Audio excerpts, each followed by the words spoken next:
from after a little bit of a chat about the property and the opportunity, I'm going to open up and call for your competitive bidding.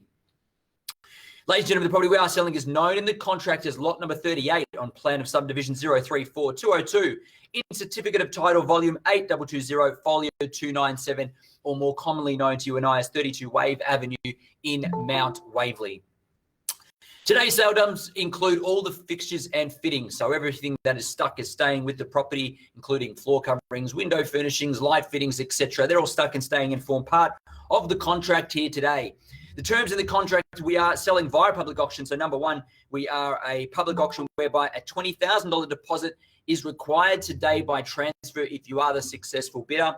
And then the balance of the 10% deposit can be payable on Monday. So $20,000 today in the form of a transfer, a bank transfer, but 10% in whole will be the deposit amount that is required within a couple of business days as well. The balance at settlement, of course, and settlement on offer 30, 60, or 90 days. So 30, 60, or 90 days, vacant possession, a very flexible settlement as well for you. And I'll just slowly delay as there's a few more people just jumping into the group as now to have a little bit of a watch, but 30, 60, or 90 days, and that forms part of the contract as well. The rules for today's auction, fairly simple. The rules will be that the auction will be conducted in accordance with the rules and any additional conditions that were made available before the start of today's auction. The auction rules prevent an auctioneer from accepting bids or offers for the property after the property has been knocked down.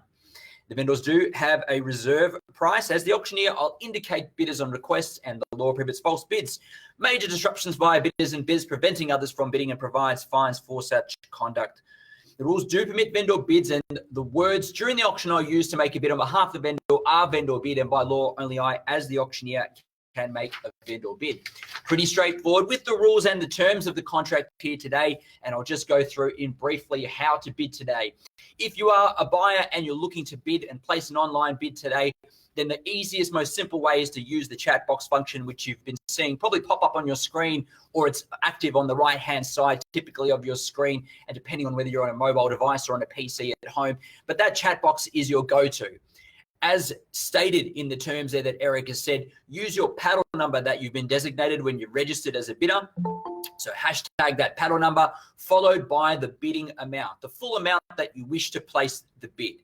That is where I'll be reading into the chat box. You are welcome also to use your audio, but it becomes quite difficult if you're throwing out a bid via audio compared to the chat box, which we can see. Number of our staff members are on hand. They're online. Some of them you can see online, and some of them are on the phone to you. They're there also to help you with your bidding and help make sure that you bid and avoid any technical difficulties you may have at your end or our end in terms of getting your bids across, so that you don't miss this fantastic home and opportunity. And coming to this opportunity, ladies and gentlemen, a 4-bedroom, 1-bathroom home in central Mount Waverley, a fantastic location, close to all the amenities that you would expect when you're in Mount Waverley, such as the Mount Waverley Village, shops, cafes, restaurants as well, which you'll soon be able to access, hopefully, when Dan gives us the green light at some point in time. Mount Waverley Secondary College School Zone, it sits in that school zone as well, a very important boundary because of the future capital growth value that it offers by being in that location. Only minutes away to Oakley, shops, cafes, restaurants, Chadstone Shopping Centre down the road as well, the Glen Shopping Centre in reverse in the other position, multiple private schools at your disposal as well if you wish, but certainly the location near the freeway, the Monash Freeway and Dandenong Roads gives you unlimited access to everywhere that you want to drive to, once again, when Dan lets us drive a little bit further than the old 5K rule that's happening. 735 square metres of land, including a 19-metre frontage. So a nice large frontage to work with, a very healthy parcel of land to work with. So whether you're deciding to build a large family luxury home, if you wish, or simply work with the home that you have there, the home's in good condition. It's a great home as it stands as well, but you can renovate, extend, put your property